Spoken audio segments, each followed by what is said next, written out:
Rashtriya Janata Dal leader Tejasvi Yadav has reacted to Rashtriya Swayamsevak Sangh chief Mohan Bhagwat's remark on Manipur, saying that Mohan Bhagwat's statement has come very late. While taking a jibe at Prime Minister Modi, he has also said that Prime Minister has always been silent, not just on Manipur, but also on farmers, wrestlers who were molested.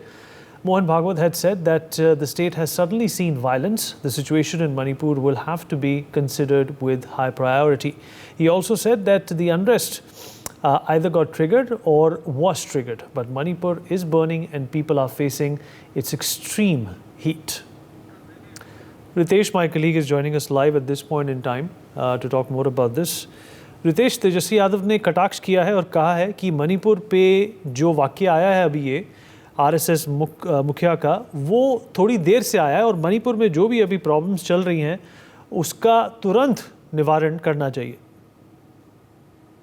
आप बिल्कुल देखिए कि मोहन भागवत ने जैसे ही नागपुर में मणिपुर को लेकर बयान दिया, कई सारे ऐसे बयान दिए जो सीधे अप्रत्यक्ष रूप से बीजेपी और खासतौर पर पीएम मोदी को लेकर माना जा रहा है कि उन्होंने बयानबाजी की है। अब देखिए कि विपक्ष को जाहिर सी बात है कि मोहन भागवत बड़े नेता हैं, बैठे बिठाए राजनीति करने का मौका मिल गया है। तेजस्वी से जब हमने इस पर सवाल पूछा तो तेजस्वी यादव ने साफ तौर पर कहा कि मणिपुर की घटना पर भले ही मोहन भागवत ने बयानबाजी की है, उन्होंने अपनी बात रखी है, लेकिन उन्होंने अपनी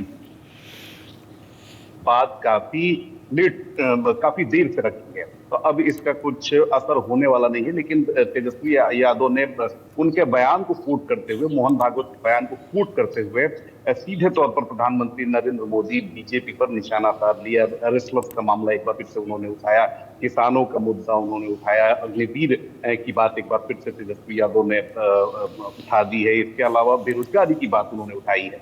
तो मोहन भागवत ने एक बयान दिया, मणिपुर की घटना का कॉन्टेक्स्ट उन्होंने जिक्र किया उसका, लेकिन देखिए कि किस तरीके से मोहन भागवत के बयान का असर बिहार में हो रहा है और किस तरीके से विपक्ष इस बयान को भुना रहा है।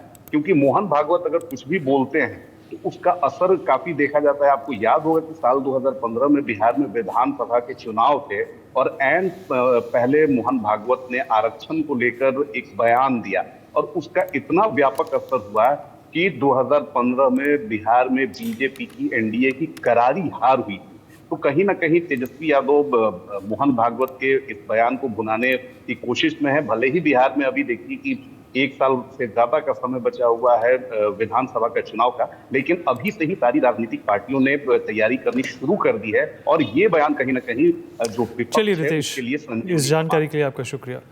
For more such videos, subscribe to the NewsX YouTube channel, hit the bell icon.